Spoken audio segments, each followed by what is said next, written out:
사기 4장 1절에서 16절까지 말씀 교독하도록 하겠습니다. 제가 가진 성경으로는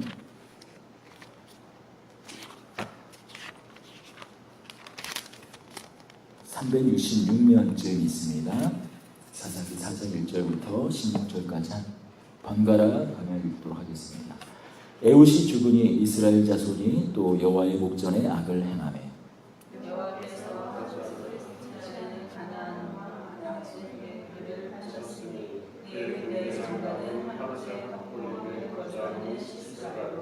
야빈 왕은 철병거 900대가 있어 20년 동안 이스라엘 자손을 심히 학대했으므로 이스라엘 자손이 여호와께 부르짖었더라.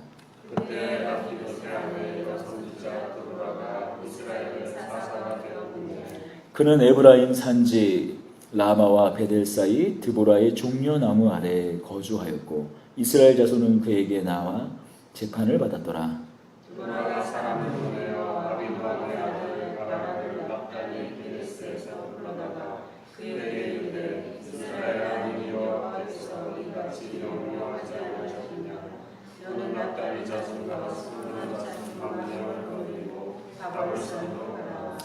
내가 야빈의 군대 장관 시스라와 그 병거들과 그의 무리를 기손강으로 이끌어 내게 이르게 하고 그를 내 손에 넘겨주리라 하셨느니라.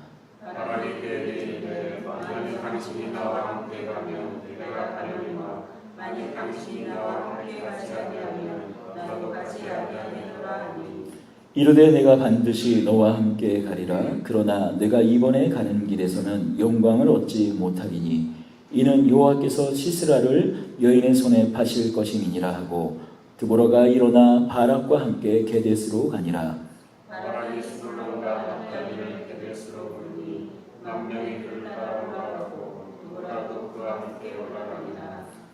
모세의 장인 호밥의 자손 중 겐사람 헤벨이 자기 족속을 떠나 게데스에 가까운 사하나님 상수리 나무 곁에 이르러 장막을 쳤더라.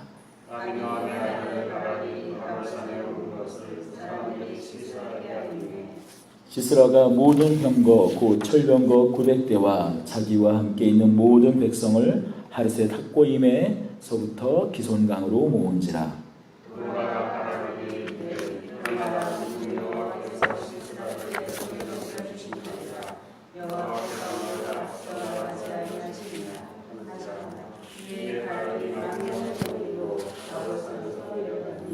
여호와께서 바락 앞에서 시스라와 모든 병거와 그의 온 군대를 칼날로 혼란에 빠지게 하심에 시스라가 병거에서 내려 걸어서 도망한지라.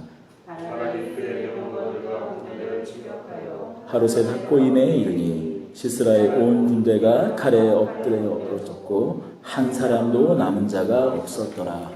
아멘. 오늘 먼저 지난주 사사 에훗의 이야기를 잠깐 정리하고 오늘 드보라 이야기를 하겠습니다. 지난주 그 에훗 사사의 이야기의 핵심은 어떤 내용입니까? 에훗 사사의 그를 나타내는 표현이 무엇인가? 베냐민 지파의 사람인데 베냐민 지파 왼손잡이라고 얘기하고 있습니다. 베냐민 사람 게라의 아들 왼손잡이 에훗. 그게 무슨 말씀일까요? 그가 사회적으로 비주류라는 얘기예요. 비주류. 베냐민 지파 오른손의 아들.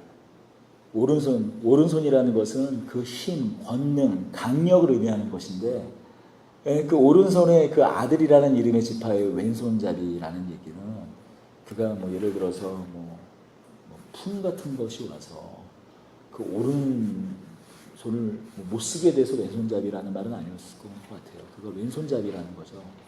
그런데 왼손잡이가 약 인구 비율로 따지면 약 7%에서 10%가량 왔다 갔다 한답니다. 그 나라마다 조금씩 틀린데 보통 10%를 넘지 않는다고 해요. 그러면 10명 중에 한 사람이라는 얘기예요. 그러니까 우리가 이 가위 같은 거라든지 그런 게 다 어떻게 만들어집니까? 왼손잡이용 가위 제가 한번 구해서 본 적이 없어요. 그리고 영국에서 얼마 전인가 10년 전에 왼손잡이용 펜이 나왔다고 하더라고요. 그 펜을 별도로 만든 이유는 뭐냐면 왼손잡이들이 글씨 쓰는 걸 보면 어떻게 쓰냐면은 가리니까 이렇게 해가지고 꺾어가지고 쓰는 거 보시죠. 그래서 일부러 모양을 구부르게 해가지고 내가 쓰는 글씨를 볼 수 있게끔 만든 펜이 있어요. 이렇게요. 꼭 모양이 백조 목처럼 이렇게 휘어진 건데 그걸 우리나라에서 구할 수 있나 봤더니만 그 뭐 수입 원체 팔리지가 않으니까 들어넣어 봐요. 뭐 팔리진 않으니까 국내에서 구할 수가 없더라고요.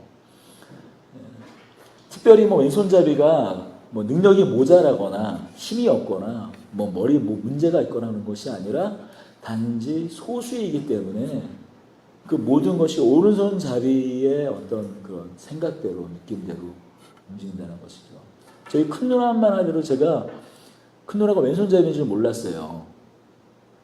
나중에 커서 알았는데 왼손잡이인데 왼손잡이면은 힘들다고 아버지가 강제로 오른잡이로 교정을 했더라고요. 글씨 쓰는 거, 밥 먹는 거, 젓가락질 하는 거. 근데 오늘날에는 그렇지 않죠. 오히려 그 왼손잡이 중에 오히려 IQ가 높고 천재가 많다라고 그래서 일부러 요즘에는 또 세태가 바뀌어가지고 뭐 글씨를 일부러 교정하게 한다든지 일부러 그냥 오히려 왼손잡이를 오른손잡이로 교정하면 우리 지능이 떨어지고 오히려 그 능력을 발휘하지 못한다라는 게 요즘에 뭐 나온 여러 가지 사실입니다. 그렇습니다. 왼손잡이는 당시 시대 상황에선 그 뭐 동서 고급 막론하고 그 마치 교정해야 될 대상이었던 것이죠. 비주류였습니다. 그런데 어떻습니까? 우리가 에옷의 기사를 보면 오히려 그의 연약함, 부족함이라고 할 수 있는 그게 오히려 모압 왕 에글론을 죽이는 어떤 뭐라고 할까요? 도구가 되지 않았나요? 왼손잡이였기 때문에 그가 찬 칼을 보통 오른손잡이들을 만약에 뭔가 칼을 숨기면 왼편에 숨기는데 오히려 오른편에 숨겨서 일부러 성경은 칼 자루가 어디 숨겨졌는지 일부러 얘기를 하고 있어요. 그 무슨 얘기인가요? 일부러 그 대목을 강조하고 있는 것은 일부러 오른쪽에 일부러 숨기고 그래서 오히려 주목받지 않게 해서 모압 왕 에글론을 독대할 수 있게끔 했다는 것이죠. 오히려 하나님께서 어떻게 했다는 것입니까? 그의 약함, 그의 부족함, 우리의 연약함이나 우리의 있는 모습 그대로 사용하셔서 하나님의 뜻을 이룬다는 것입니다. 그가 모압 왕 에글론을 죽이고 결국 어떻습니까?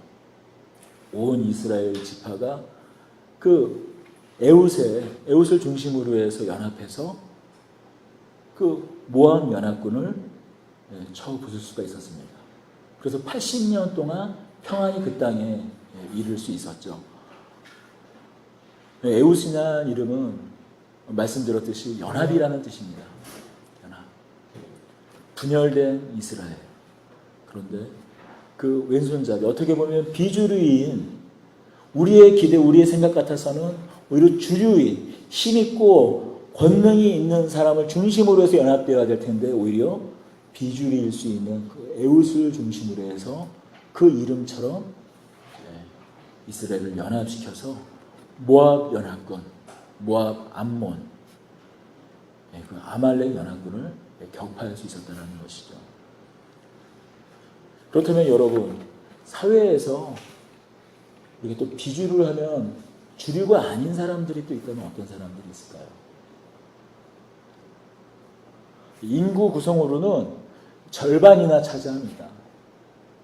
그런데 여전히 지금도 주류가 되지 못하고 특정한 분야를 제외하고서 비주류로 이렇게 주류가 되지 못하는 사람들이 그러면 여성입니다.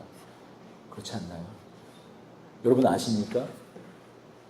미국에서 그 여성이 투표권을 갖게 된 게 1920년이에요.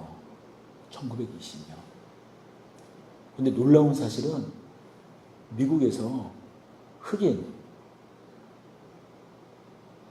흑인들이 참여권을 가지고 투표권을 갖게 된 게 1870년도입니다. 놀라운 사실이죠. 헌법이 흑인들이 참정권을 갖게 된 그 헌법을 수정한 게 수정헌법 19조인가요? 그 헌법을 수정을 해서 흑인이 참정권을 가진 게 1870년도인데 여성이 다시 투표할 수 있는 권한을 획득한 게 헌법적으로 보장이 된 게 1920년도니까 여성의 그 지위와 역할이 얼마나 이렇게 더디게 그 인권이 신장되었는지 우리가 잘 알 수 있습니다. 이 사실을 통해서. 근데 사실 여성의 그 뭐라 그럴까요? 여성이 가장 또 실상은 대접을 못 받는 곳이 어딜 것 같습니까?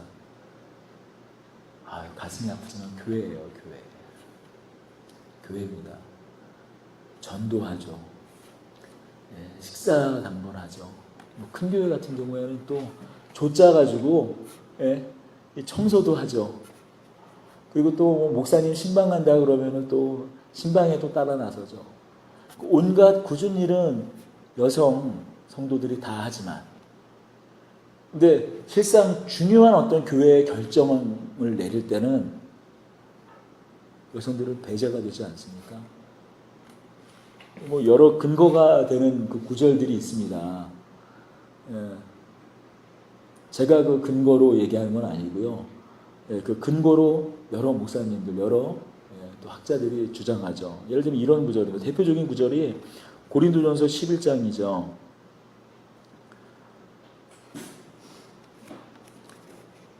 고린도전서 14장 34절이네요. 예, 여자는 교회에서 잠잠하라. 그들에게 말하는 것을 허락함이 없나니. 여자는 잠잠하라. 고린도서 14장 34절에 있습니다. 그들에게 말하는 것을 허락함이 없나니. 이런 구절로 결정적일 때 여성들의 입을 닫게 합니다.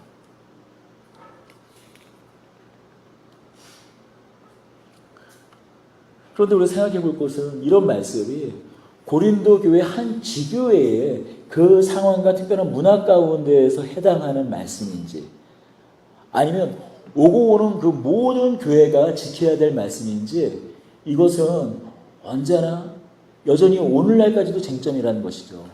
마치 이런 문제와 같은 거예요. 고린도 교회에 또 어떤 말씀이 있습니까? 예배할 때 머리에 수건을 덮으라는 거 아니에요.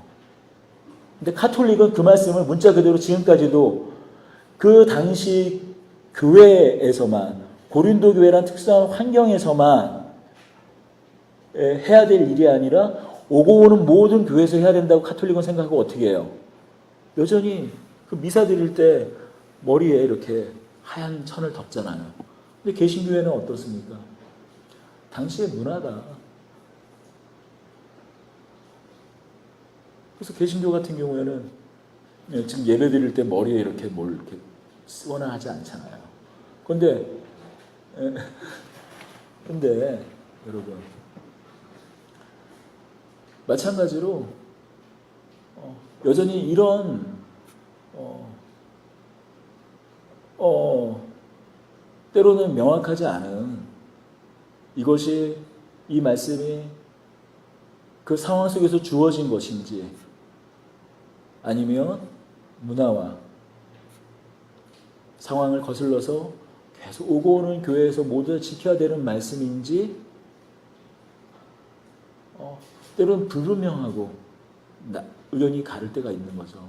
근데 이런 말씀을 근거로 하여서 때로는 어떤 여성의 발언권, 여성이 교회에서 가르치는 것과 관련돼서 첨예한 쟁점이 있습니다. 그래서 이런 부분을 부정적으로 생각하는 그 분들이 가장 껄끄럽게 생각하는 사람이 대표적으로 누군가 하면 바로 이 드보라예요. 여러분 아십니까? 제법 기독교 교계 안에서 성경 해석을 탁월하게 하고 제대로 그 말씀을 참으로 올바르게 해석한다라고 정평이 나 있는 분들조차도 때로는 드보라를 향해서 어떻게 말하냐면은 이 드보라가 완전한 사사는 아니었다라는 거예요. 왜냐면 불편하기 때문입니다. 이 드보라가 온전한 사사가 아니었다라는 거예요. 뭐 여러 가지가 있죠. 그 이유가 뭐냐면 그렇다면 전쟁에 직접 나가지 왜 바락을 보내느냐? 뭐 그런 거예요.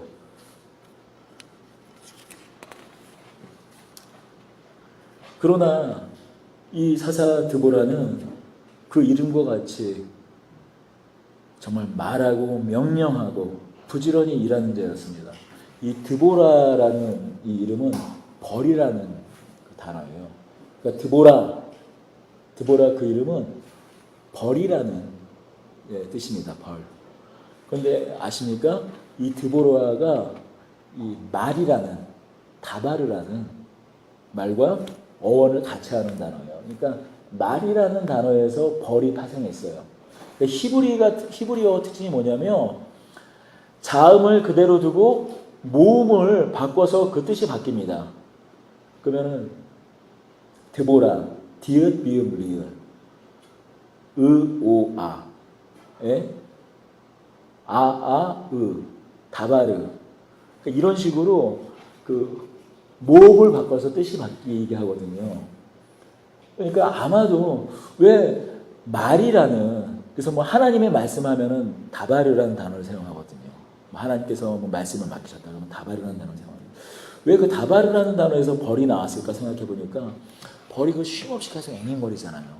마침 끊임없이 말하는 모습 같다 해가지고 아마 그 다바르에서 그 드보라 그 벌이라는 단어가 나오지 않았을까 생각이 듭니다만, 그래서 벌이라는 게 부지런하고 성실하고 그런 이미지를 갖고 있지 않았습니까?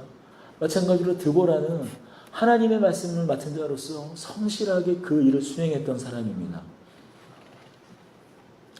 하나님께서 그 드보라를 부르신 그 뜻대로 하나님의 말씀을 맡고 그 역할을 감당하는 사사였다라는 것이죠. 우리가 한번 이 4절을 함께 한번 보도록 하겠습니다. 4절입니다. 4장 4절을 한번 볼까요? 많은 분들이 이 드보라가 사사가 아니었다라고 얘기하지만 4절은 뭐라고 합니까? 그때 랍비돗의 아내 여선지자 드보라가 이스라엘의 사사가 되었는데, 그때 랍비돗의 아내 여자 선지자 드보라가 이스라엘의 사사가 되었는데, 우리 한글 성경에는 사사로 되어 있지만 히브리 원어 성경에는 여자 사사, 여선지자라고 되어 있는 것처럼 또 여자 사사라고 굳이 얘기하고 있어요. 4번이나 반복해서 드보라가 여자 사사였다고 얘기하고 있는 거예요. 그리고 또 한 가지 볼 대목은 무엇입니까? 그 이어지는 구절에서 그는 에브라임 산지 라마와 베델 사이에서 드보라의 종려나무 아래에 거주하였고 이스라엘 자손은 그에게 나와 재판을 받았더라.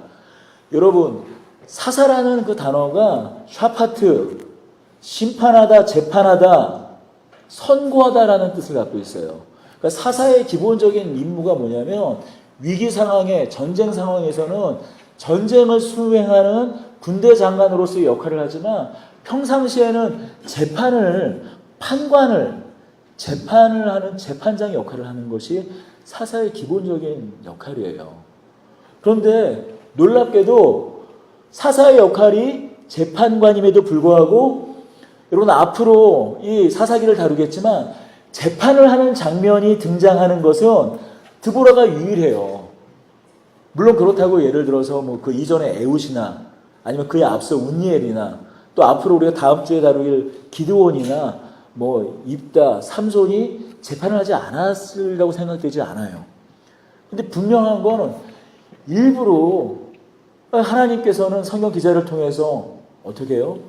드보라가 사사였고 일부러 4번씩이나 여성성을 강조하고 있고, 그리고 그가 재판을 하고 있는 모습을 보여주고 있는 사실은 무엇입니까? 그가 온전한 사사로서의 역할을 수행했다는 것이에요. 다만 한 가지 의문은, 그렇다면 왜 직접 드보라가 재판, 이렇게 전쟁에 참여해서 그 전쟁에 나가서 재판을, 아니 그 전쟁을 이렇게 직접 수행하지 않고 왜 바락에게 그 전쟁을 수행하도록 의뢰를 하였는가 생각해 보면 그가 선지자였다라는 이유가 아닐까 싶습니다. 왜냐하면 성경에 보면 선지자가 직접 전쟁을 수행한 경우는 없어요. 사사의 연원을 거슬러 올라가면 첫 사사는 사실은 모세입니다. 모세를 명시적으로 사사라고 말하고 있지는 않지만 그가 하는 역할은 사사였어요.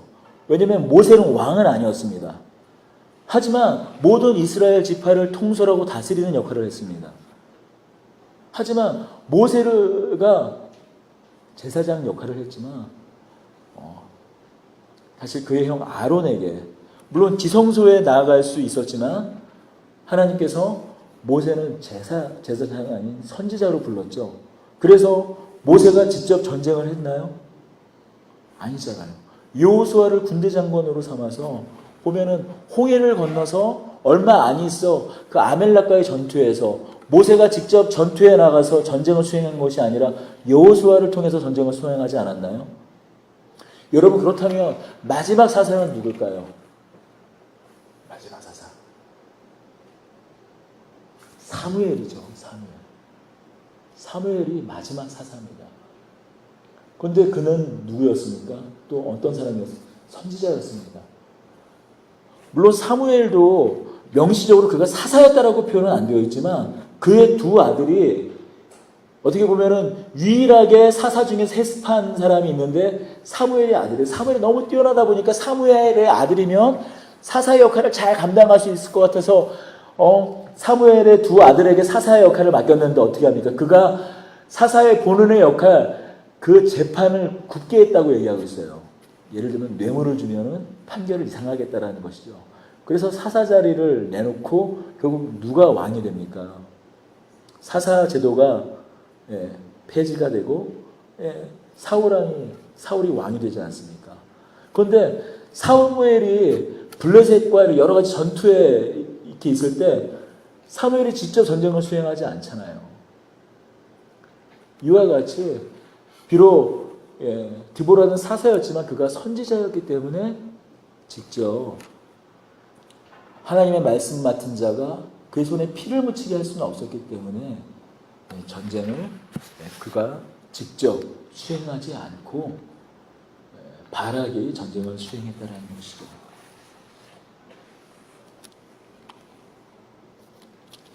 그런데 그녀가 드보라가 사사로 활동하던 때 그때는 어떤 시절입니까? 이스라엘의 아주 그 깊은 어둠 가운데 신음 가운데 있었던 것입니다. 우리가 1절에서 3절까지 한번 볼까요?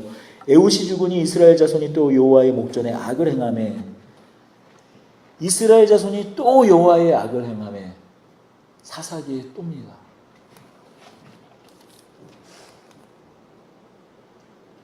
우리 3장 7절도 볼까요?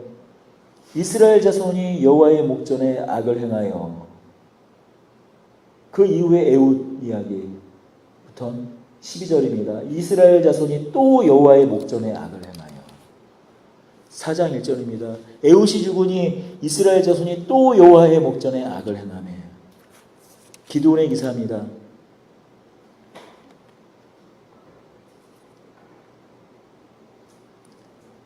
6장 1절에 이스라엘 자손이 또 여호와의 목전에 악을 행하며 무엇입니까? 이스라엘 백성들이 우상 숭배에 빠져서 또다시 하나님을 잊어버렸다라는 얘기죠.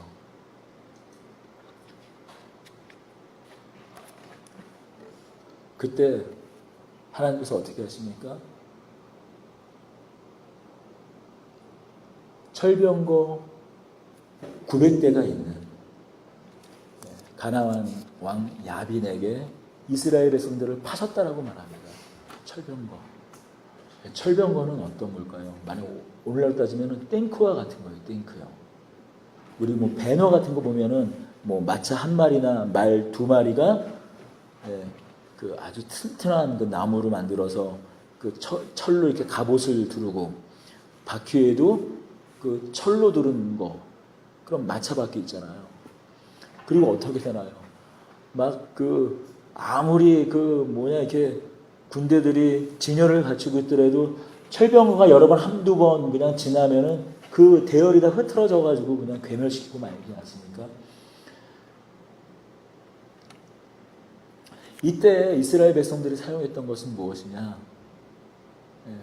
이 가나안 사람들, 블레셋 사람들이 철기를 사용했을 때 아직도 여전히 이스라엘 사람들은 청동기를 쓰고 있었어요. 우리가 다루진 않았지만 3장 맨 마지막 구절 3장 31절에 보면 에우투에는 아나세 아들 삼갈이 있어 소모는 막대기로 블레셋 사람 600명을 쳐 죽였고, 와, 삼갈이 소모는 막대기로 600명을 쳐 죽였고 하니까 대단해 보여요. 그런데 가만히 알고 보면 그가 소모는 막대기밖에 사용할 수 없는 처지였던 거예요. 우리 나중에 사무엘상을 보면은요, 어떤 대목이 있냐면은, 사무엘상을 보면 사무엘과 그 아들 요나단에게만 칼이 있었다고, 철로 만든 칼이 있었다고 말합니다. 사무엘상 19장 23절 이후를 보면 어떤 말씀이 있는가? 그때 이스라엘 온 땅에 철공이 없었으니 이는 블레셋 사람들이 말하기를 히브리 사람이 칼이나 창을 만들까 두렵다 하였습니다. 온 이스라엘 사람들이 각기 보습이나 삽이나 도끼나 괭이를 벼리려면 블레셋 사람으로 내려가는데 곧 그들이 괭이나 삽이나 쇠스랑이나 도끼나 쇠채찍이 무질 때에 그리하였으므로 싸우는 날에 사울과 요나단과 함께한 백성의 손에는 칼이나 창이 없고 오직 사울과 그의 아들 요나단에게만 있었더라. 이스라엘 사람들에게는 칼이 없었다라는 거예요. 여기 보습은 뭐냐면 괭이, 보습은 이 농기구를 말하는 거예요. 홍이 그런 거.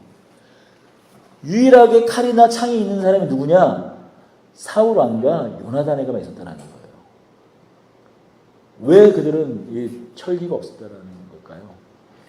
블레셋이랑 가나안이 뭐 그런 기술을, 철기를 만들 만한 그런 이 기술을 가르쳐 주지 않을 뿐더러 뭐예요?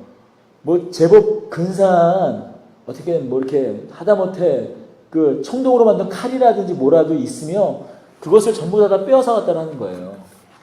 마치 우리 일제시대 때 뭐 변변한 무기 같은 거, 하다못해 일제가 수저 같은 것마저도 다 강탈해 갔잖아요. 집에서 뭐 물론 그 총동원용 때문에 그러지만은 수저, 저희 아버지도 하시는 말씀이 그때 대나무를 갖다 깎아가지고 수저를 만들었다고 그러더라고요.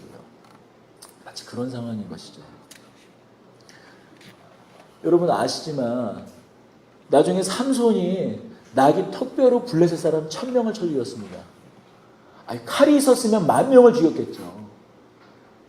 얼마나 이스라엘 사람들이 비참한 그 현실에 처해져 있는지 알 수 있는 것이죠. 그러한 때 철병거로 이스라엘을 다스렸다는 것이죠. 그런데 우리가 주목해야 될 말씀은 무엇인가요?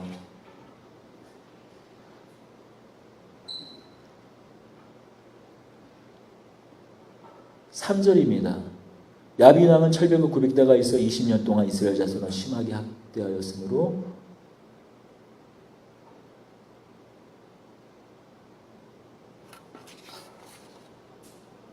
이스라엘 자손이 심히 학대하였으므로 이스라엘 자손이 여호와께 부르짖었더라.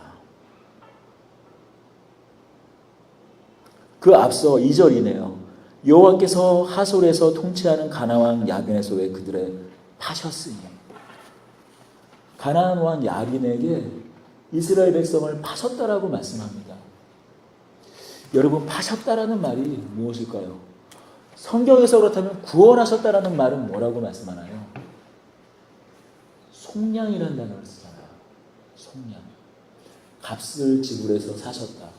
예수 그리스도께서 우리를 속량하셨다.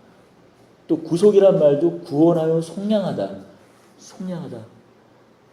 속량이란 단어는 노예를 돈 주고 사서 다시 자유케 한다라는 의미입니다. 그럼 파셨다라는 건 뭐예요? 자유롭게 살았던 이스라엘 백성들을 다시 노예 상태로 만들었다라는 거예요. 다시 그 구원을 무효로 하셨다라는 거예요. 왜요? 이스라엘 백성들이 하나님께서 행하신 일, 에웃을 통하여서 하나님께서 어떻게 행하셨는지, 삼가를 통하여서 어떻게 행하셨는지 그것들을 잊어버리고 다시 하나님 앞에 악을 행했다는 거예요. 그래서 우리가 이 사사기를 보면서 기억해야 될 것은 사사기는 궁극적으로 무엇과 싸우는 싸움인가? 기업과 싸우는 싸움이라는 거예요. 우리가 사사기를 읽게 되면 에훗, 드보라, 기드온, 입다, 삼손, 어떤 그들을 영웅시하여서 그들이 어떻게 승리를 했는지 그것에 주목하게 됩니다. 그 싸움에 주목하고 그 전략과 그 전술에 주목하게 되지만 실제 우리가 주목해야 되고 우리가 기억해야 될 것은 사사기는 기업과의 싸움이라는 것입니다. 하나님께서 이스라엘 백성들에게 어떤 일을 행하셨는지 그것을 기억하는 싸움이라는 것이에요. 그것을 기억하지 못하고 여호와께서 하신 일도 기억하지 못하고 이스라엘 통하여 이루신 일도 기억하지 못하였을 때 다른 세대들이 일어나서 하나님을 예배해야 될 그들이 하나님을 예배하지 아니하고 바알과 아세라를 예배했다는 것입니다. 그것이 끊임없이 되풀이된다는 것이에요. 바로 그렇게 철병과 앞에 마치 애굽의 철병과 앞에서 그들이 400년 동안 신음하고 있었던 것 같이 어떻게 해요? 하나님께서는 다시금 하나님을 기억할 수 있게 그들을 야빈의 손에 팝니다. 그런 오랜 신음 가운데에서 그들이 부르짖었을 때 드보라가 사사로서 부름받는다는 것이죠.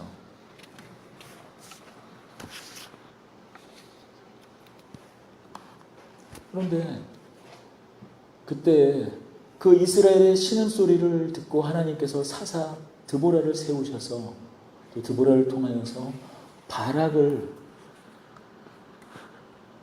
통해 이스라엘 백성, 이스라엘 지파를 모으게 하십니다.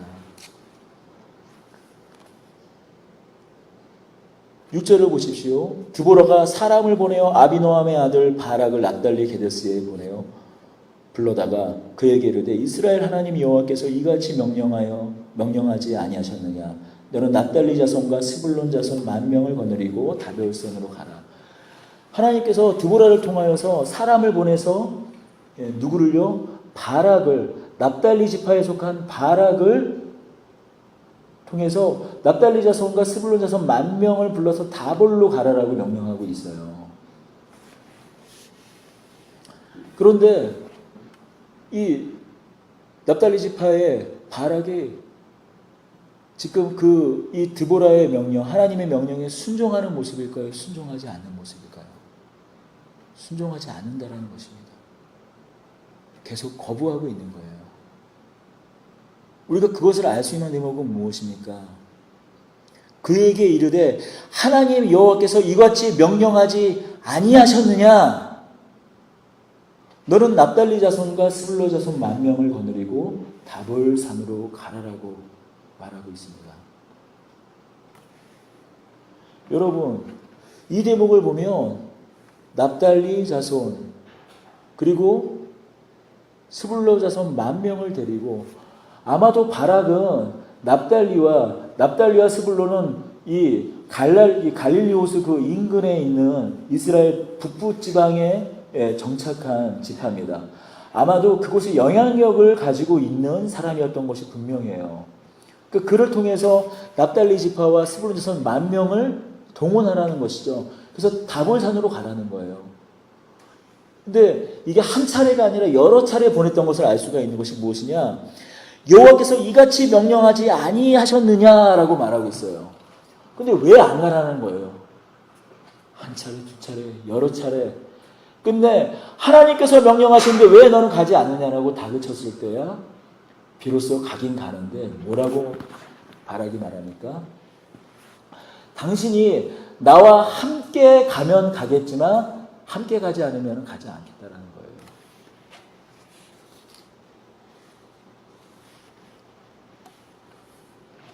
여러분 얼마나 이게 남성들을 여기 남자 저를 보면서 1명, 2명 이렇게 남성들을 부끄럽게 하는 말입니까? 사실 그런데 저는 이 대목을 보면서 한 가지 궁금했던 것이 풀렸어요. 작년인가 30년을 목회를 한 30년 정도 하시고 이제 은퇴를 얼마 이제 앞둔 목사님께서 이런 말씀을 하셨습니다. 자신이 30년 동안 목회를 하면서 참 이상한 게 있었다라는 거예요. 남성들이 큰 소리 치다가도 결정적일 때는 교회의 어떤 일에 장애가 된다라는 거예요. 그리고 정말 큰 일은 누가 감당하느냐? 여성들이 감당한다라는 거예요. 그런데 30년 동안 목회를 하시면서 또 성경을 읽으면서 그것을 깨닫게 됐대요. 근데 그때 그 이유가 막 궁금했어요. 그런데 그때 바로 제가 물어보지 못했어요. 왜냐하면 다른 선배 목사님도 있고 그래가지고 제가 거기에 한참 이제 그 후배이기 때문에 뭐 그 분위기에서 막 이렇게 뭐 미주알 고주알 이렇게 묻기가 참 그렇더라고요.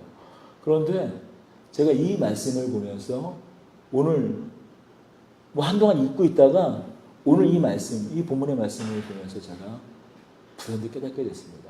왜 그럴까? 남자들은 하나님을 믿지 않고 데이터를 믿는다는 것입니다. 데이터를 신뢰한다는 거예요.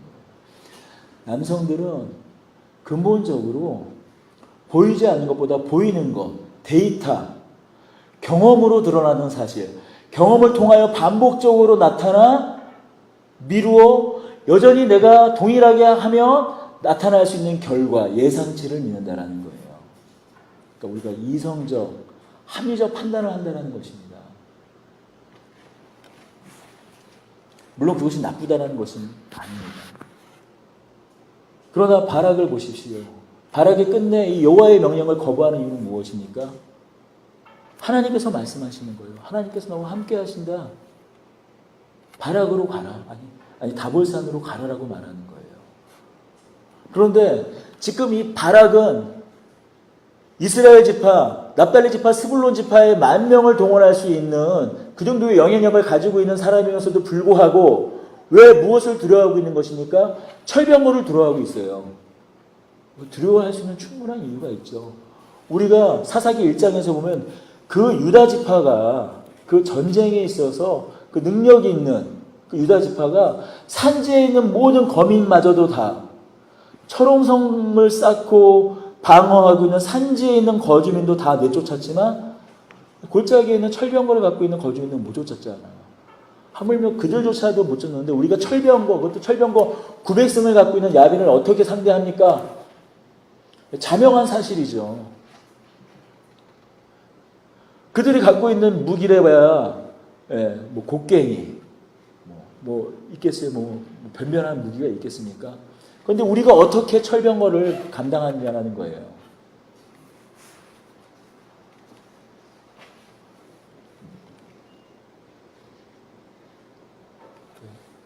여러 차례 이 선지자 드보라에게 하나님의 영이 임해 바락에게 그 전쟁을 수행할 것을, 야빈을 상대할 것을 명령하지만 끝내 바락은 거부하다가 결국에 무슨 말입니까? 이스라엘 하나님의 여호와께서 이같이 명령하지 아니하였느냐? 끝내 다그쳤을 때야 마지못해 그 전쟁을 수행한다는 것이죠. 그것도 조건을 달아서요. 당신이 나와 함께하면. 이것도 알고 보면 뭔가요? 이것도 보이는 것을 붙잡는 거예요. 나와 바락 스스로에게, 바락 그에게 임하는 하나님은 자기는 잘 모르겠고, 근데 드보라 당신에게는 하나님이 임하는 게 분명하니까 드보라 당신이 가면 가겠다라는 것이죠. 마치 나중에 사무엘 시대 때 어때요? 이스라엘 백성들이 법궤를 들고 블레셋 전쟁에 참여하는 것처럼 뭐 법궤가 있으면 하나님이 거기에 임재하고 법궤가 없으면 하나님 임재하지 않으십니까? 하나님께서 법궤에만 머물러 계시는 분이십니까? 하나님이 드보라에게만 머무르시고 전쟁을 수행하라고 맡기신 바락에게는 임재하지 않으신 분입니까? 믿음이 없이 드보라를 또 붙잡는 것으로 결국 이 바락은 보이는 것을 끊는다는 것이죠.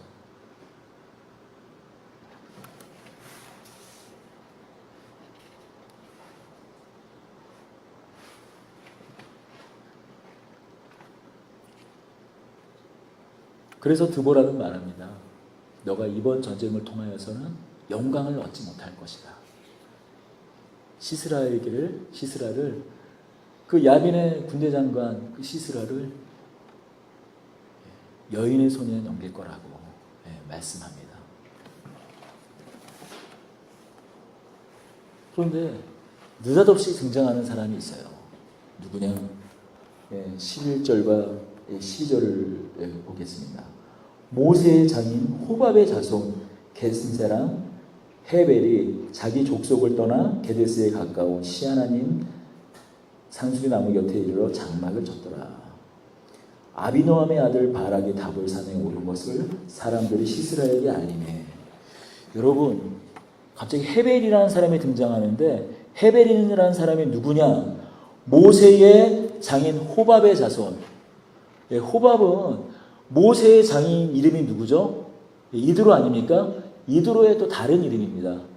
이 겐 사람 이 겐 족속 헤벨은 누구의 자손, 누구의 후손이라는 거예요? 이드로의 후손이라는 거예요. 뭐예요? 어떤 족속이라는 얘기예요? 비록 이스라엘 12지파에 속하진 않았지만 모세의 그 장인 이드로의 후손으로서 하나님께서 이스라엘을 통해서 어떤 일을 펼치는지, 이스라엘 지파를 통해서 어떤 일을 펼치시는지, 어떤 역사, 어떤 하나님의 큰 일을 펼치시는지 광야 40년 동안 그것을 보고 이스라엘 백성이라면, 이스라엘 백성이 하나님이라면 나도 그 하나님을 믿고 따르겠다 해서 함께 동참해서 가나안 땅에 정착한 미디안 족속이라는 거예요. 이스라엘과 동맹을 맺고 이스라엘과 화친을 맺고 이스라엘 너희의 하나님이라면 나의 하나님이다라고 신앙 고백을 함께하고 가나안 땅에 이룰 하나님의 그 제사장 나라에 동참하겠다고 따라온 바로 족속이라는 것이죠. 그런데 어떻게 해요, 이 사람이?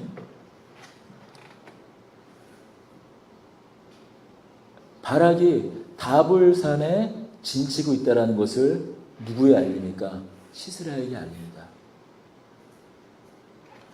이스라엘과 맺었던 동맹, 이스라엘 맺었던 화친, 하나님께 향했던 그 신앙 고백은 지금 헌신짝처럼 내버리고 뭐예요? 하나님을 대적하는 사람, 시스라의 편에 섰다는 건 뭐예요? 결국 하나님을 대적하는 자의 손에, 하나님을 대적하는 자의 편에 섰다는 거예요. 그 스스로도 하나님을 대적하는 자의 자리에 섰다는 것입니다.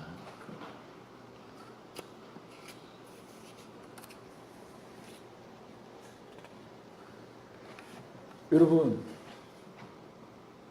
그런데 이후에 이 진행되는 사건은 어떻게 진행이 됩니까? 드보라의 그 말대로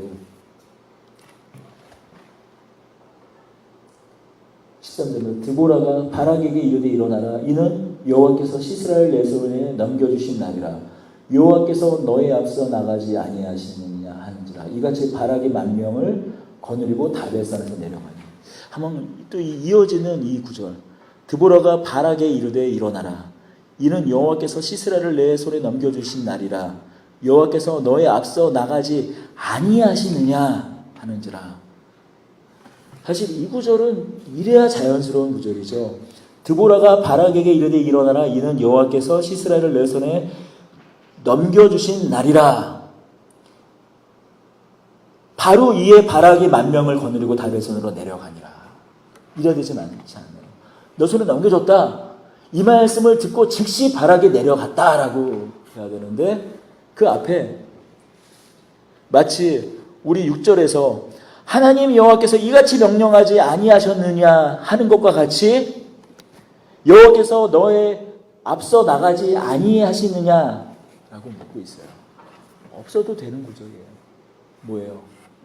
내려가기를 지금 하나님 앞에 하나님께서 이제 너에게 출정 명령을 내리신다고 말하는데도 주저하고 있는 거예요. 왜냐? 내려가면은 끝이니까. 사실 다볼산으로 올라가라는 그 명령을 계속 거부했던 것도 이유가 있어요. 다볼산은 약 한 해발 580m 정도 되는 고지입니다. 동그란 고지예요. 제가 원래 이 PPT에 말씀이나 사진을 잘 안 떠오르는 게 있어요. 그러면 이게 이유가 있습니다. 우리가 성경 말씀을 통해서 뭔가 이렇게 상상하고 그걸 해석하는 능력을 이렇게 길러내는데 자꾸 그림을 보게 되면 이렇게 우리가 성경 말씀을 보면서 상상하는 능력들이 계속 없어져요. 그리고 제가 뭐 찬송 가사도 잘 띄워놓는데 말씀을 띄워놓지 않는 거예요. 우리가 말씀 구절을 읽으면서 사실 눈으로 그 앞뒤 문맥들을 살펴보거든요. 그런데 이게 요즘 오늘날의 그 목회자들 교회가 말씀을 다 띄워놔요.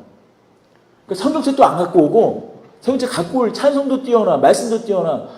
말씀 뭐 찬송이야 그렇다고 치지만 어느 구절 앞뒤에 어떤 문맥의 말씀이 있는지 기억을 못하는 거예요. 그런데 조금 이제 좀 말씀을 듣고 이 사진을 띄워놓을까 말까 하다가 이게 기송강이에요. 기송강. 멀리에 보이진 않지만 사실 이쯤에 다볼산이 있어요. 한 580m 좀 되는 것입니다. 그리고 이 앞에 있는 곳이 이스라엘이 아니라 이스라엘 평야예요. 그러니까 갈릴리 호수가 있으면 이쪽에 다볼산이 있고 이스라엘 평야가 펼쳐지고 이쪽이 기송강이 흐르고 있는 것입니다. 그런데 다볼산이 580m 좀 돼요. 동그란 봉긋한 봉우리입니다. 그런데 이곳은 산성이 아니에요. 그냥 마치 민둥산처럼 그 뻥긋하게 세우는 그러니까 요새로서 산성으로 지어지지 않았기 때문에 예를 들어서 그곳에 진을 치게 되면 철병거가 오를 수는 없어요. 그런데 그 산성에 아무리 음식이라든지 식량이라든지 물을 가지고 와봤자 오랫동안 버틸 수 있는 산성이 아닙니다. 왜냐하면 그 산성에 우물도 있고 식량도 풍족하게 거기서 있어야 오랫동안 버틸 수 있잖아요. 그러니까 사실은 유인책인 거예요. 야, 다볼산에 이스라엘 그 10,000명이 진을 치고 있다. 군사 10,000명이. 사실 그걸 듣고 지금 군대장관 시스라가 거길 가는 거는 뭐냐면 너희들이 거기서 아무리 버텨봐야 오래 버티지 못한다는 것이죠. 왜냐하면 결국 거기서 오래 버티면 굶어 죽게 돼서 내려오게 됐다는 거예요. 철병거를 피해가지고 너네들이 거기서 진을 쳐? 그래 한번 버텨봐 하고 그 이야기를 헤벨한테 듣고 지금 시스라가 그 병거들을 이곳저곳 흩어져 있는 병거들을 모으고 있다는 겁니다. 그런데 기송강으로 모으고 있어요. 왜 기송강으로 모으고 있는 것일까요? 기송강이 이 건기에는 이게 보면 알겠지만 가까이서 보면 하천 수준이에요. 우리가 이스라엘 강을 보면은 막 강이라고 그래가지고 요단강 가면요. 요단강 강폭이 좁은 데는 1m, 2m도 안 되는 곳이 있어요. 하천이에요, 하천. 뭐 약복강이라는데 제가 그래도 은혜를 하나님께서 베풀어 주셔서 한번 가보지 않았습니까? 졸업할 때 성서지리대사를 했었는데 지금 약복강 가면은요 내울 정도 수준도 안 되는 거예요. 기송강도 마찬가지, 요단강도 마찬가지입니다. 그런데 우기 때 이게 비가 내리면은요 이게 넘치는데 완전히 진창이 돼버려요. 그냥 다 넘쳐요. 그래서 이스라엘에 있는 강들의 대부분 특징은 간헐천이라고 합니다. 간헐천. 우기 때야 비로소 그게 강다운 면모를 보여요. 그런데 보면 알지만 이 평야잖아요. 비옥한 평야입니다. 이스라엘 백성들이 다볼산에 올라가가지고 진을 쳐봤자 내려오면 철병거에 완전히 이렇게 물살당하죠. 언제까지도 시스라는 여기서 버틸 수가 있는 거예요. 여기서요. 여기는 곡식들을 갖다가 계속 수탈을 먹으면서요. 근데 왜 기송강에 모으는 것일까요? 이 철병거는 뭐가 이끕니까? 말이 이끄는 거 아니에요. 말이 이끄는 거 아닙니까? 이게 우기 때가 아니면은 딱 너무 막 강이 넘실거리면은 말들이 물을 먹기가 쉽지 않지만 이렇게 건기 때는 그냥 졸졸졸 흐르는 시냇물 정도니까 말을 물 먹이기에 말을 그 목을 축여서 전쟁에 이렇게 나가기 전에 말을 마지막으로 물을 먹게 하기 좋은 곳이라는 것이죠. 그래서 여기로 다 불러 모으는 것이에요. 전쟁에 참여하기 전에. 근데 하나님께서 어떻게 하셨습니까? 여호와께서 바락 앞에서 시스라와 그의 모든 병거와 그의 온 군대를 칼날로 혼란케 빠지게 하시네. 칼날로 혼란케 하셨다고. 이게 무슨 말씀일까요? 하나님께서 천사들을 동원해가지고 칼날로 막 내쳤다는 말일까요? 이것을 성경에서는 이렇게 중요한 구절들은 꼭 그 나중에 알 수 있도록 그 흔적을 남깁니다. 드보라와 바락이 전쟁에 승리하고 하나님을 찬양하는 시가 그 5장에 나타나는데 5장이 있는데 5장 19절부터 23절을 읽어보겠습니다. 왕들이 와서 싸울 때에 가나안 왕들이 무기 또 물가에 다안악에서 싸웠으니 은을 탈취하지 못하였도다. 별들이 하늘에서부터 싸우되 그들이 다니는 길에서 시스라와 싸웠도다. 기송강은 그 무리를 표류시켰으니 기송강은 옛강이라 내 영혼아 내가 힘있는 자를 밟았도다. 여기서 별들이 싸웠다는 것은 뭐예요? 하늘에서 비를 내렸다. 하늘에서 천둥 번개가 쳤다라는 시적인 표현이에요. 그래서 어떻게 해요? 기송강이 차고 넘쳤다라는 거예요. 그래서 어떻게 해요? 이스라엘의 철병거와 그 군마들이 표류시켰다라는 것입니다. 그리고 도망갔던 그 얼마 안 되는 그 병마마저도 제대로 그 철병거와 그 말들이 제대로 이렇게 다닐 수 있었을까요? 여기가 이 땅이 이 기송강이 넘치면은 진창이 되어버려요. 진창이. 어떻게 해요? 말 발굽이 뾰족하잖아요. 푹푹 밟아가지고 뛰어다닐 수도 없습니다. 철병거의 그 바퀴는요. 움푹 그 빠져가지고 옴짝달싹 못하는 거죠. 여러분. 그때 어떻게 했을까요? 그 다볼산으로 갔던 것은 하나님의 지혜와 전략이죠. 일부러 시스라를 유인하기 위해서 다볼산에 모으게 하고 마침 그들이 기송강에 이르렀을 때 하나님께서 비를 내리셔서 그들을 무력화시켰다는 것이죠. 그리고 이어지는 말씀이 어떻게 합니까? 온 그 시스라의 군대들, 그 군마들을 전부 다 쳐부시고 진멸하고 오직 시스라만 남아 도망쳤다라고 말합니다. 그래서 그 이어지는 구절이 어떤 말씀이 있습니까? 시스라가 걸어서 도망하여 겐 사람 헤벨의 아내 야엘의 장막에 이르렀으니 이는 하솔왕 야빈과 겐 사람 헤벨의 집 사이에는 화평이 있습니다. 겐 사람 이제 비로소 나오잖아요. 구체적으로 무엇입니까? 이스라엘 사람들과 맺었던 그 화친의 조약, 하나님과 맺었던 하나님을 내가 믿고 따르고 섬기겠다고 말한 그 조약을 헌신자처럼 버리고 가나안 왕 야빈과 조약을 맺고 화친을 맺었습니다. 그래서 그것을 믿고 시스라가 헤벨의 집에 간 거예요. 그런데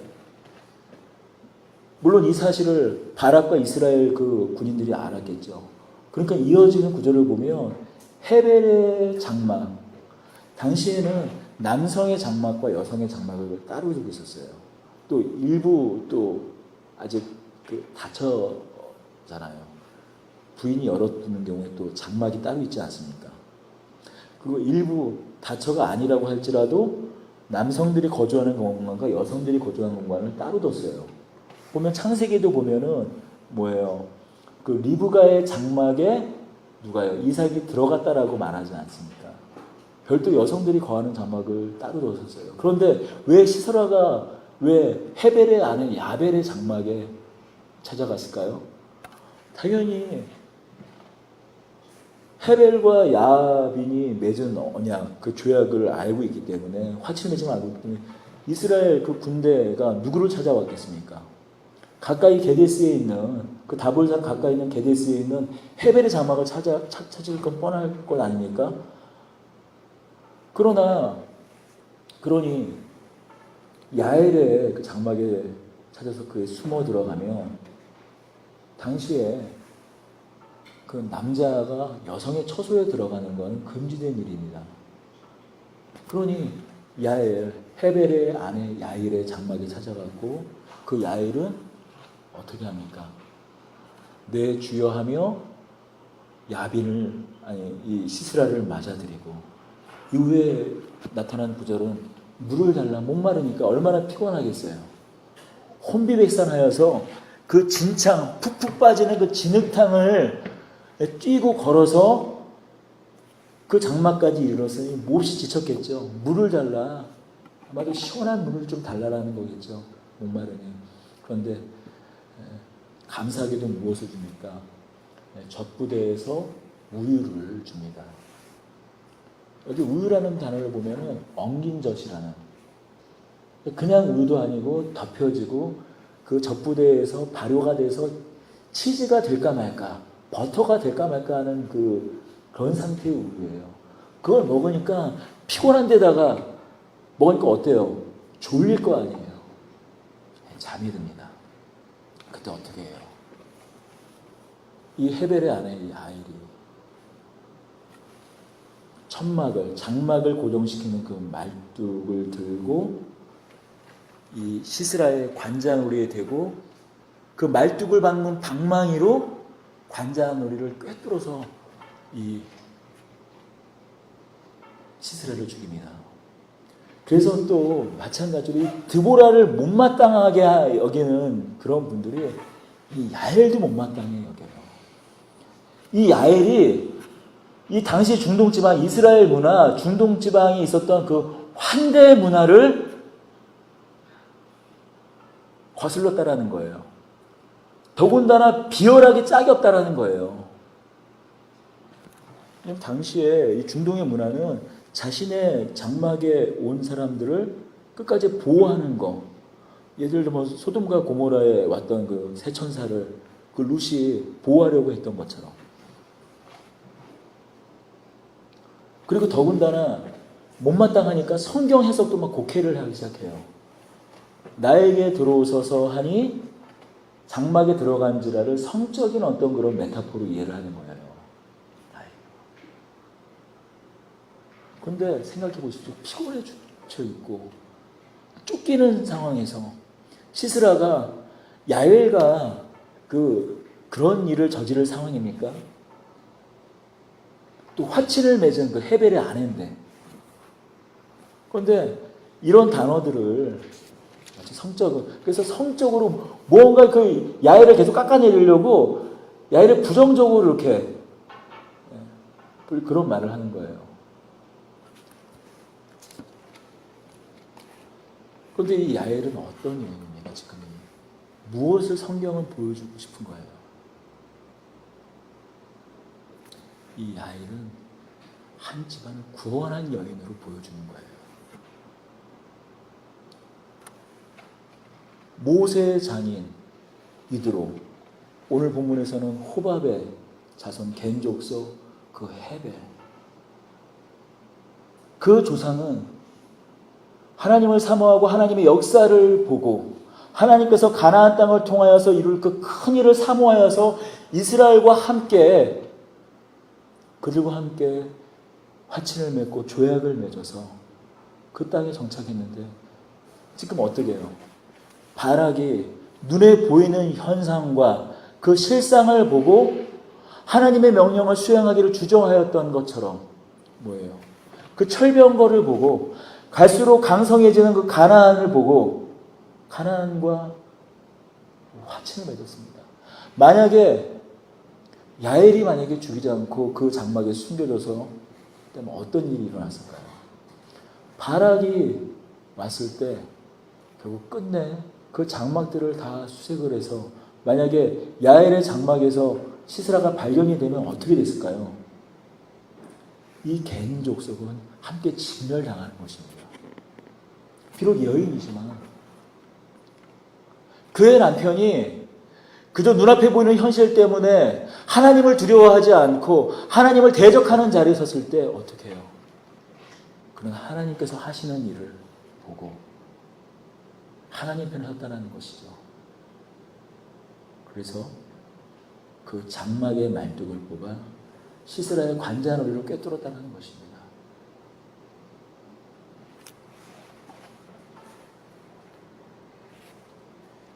드보라가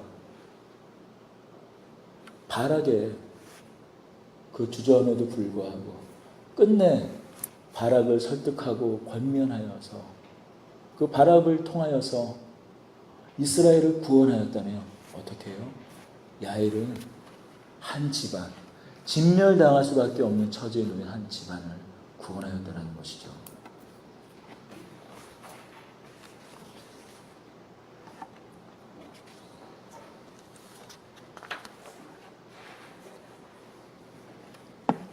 오늘 이 말씀을 통하여서 하나님께서 우리에게 하시고자 하는 뜻, 그것은 무엇일까요?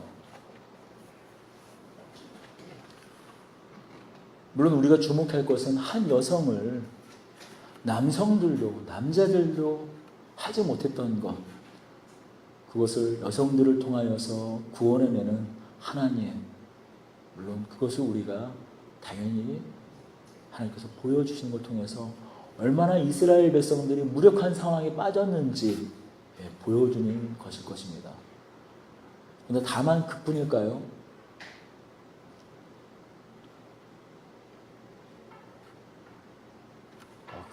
그런 의미도 있겠지만 그것을 또 넘어서서 하나님께서는 얼마나 연약한 자일지라도 그 연약함마저도 사용하셔서 그 연약한 자가 비록 하나님을 신뢰하는 자라면 그 연약함을 사용하셔서 하나님의 일을 하시는지 보여주는 것일 것입니다. 그러므로 어떻게 보면 오늘 이 드보라의 이야기는 여인이 방점이 아니고 연약함을 들어 사용하시는 하나님이 방점이라는 것이죠. 그렇다고 제가 그 드보라와 야엘을 부정적으로 이렇게 평가하는 그분들과 같은 것을 생각하는 것이 아니라 우리가 또 여성에만 이 여자 사사 드보라, 여자 야엘에만 만약에 포커스를 둔다면 또 정말 하나님께서 드러내고자 하는 풍성한 의미를 아마 놓치는 것일지 모릅니다. 물론 여성이지만 여성이 아니라 여성을 넘어서서 하나님을 신뢰하는 자와 신뢰하지 못하는 자, 하나님을 신뢰하지 못하는 자, 신뢰하는 자, 하나님을 대적하는 자와 하나님 편에 선 자, 하나님 편에 선 자라면 그가 여성일지라도 아니 여성보다도 훨씬 더 연약할지라도 하나님께서 그를 사용하셔서 하나님의 일을, 하나님의 역사를 사용하신다는 것입니다.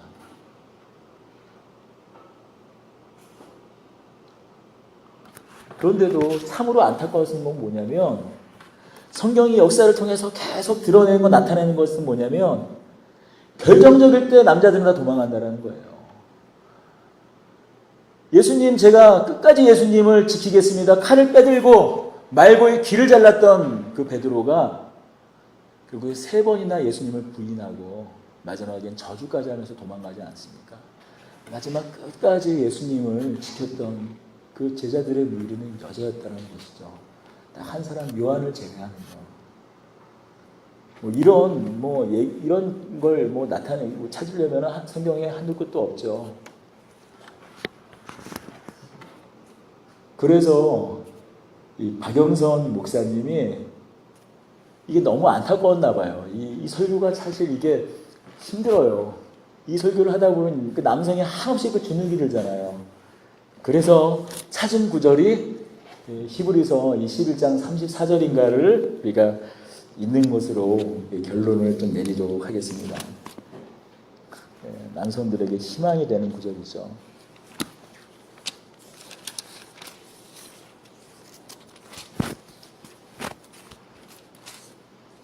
히브리서 11장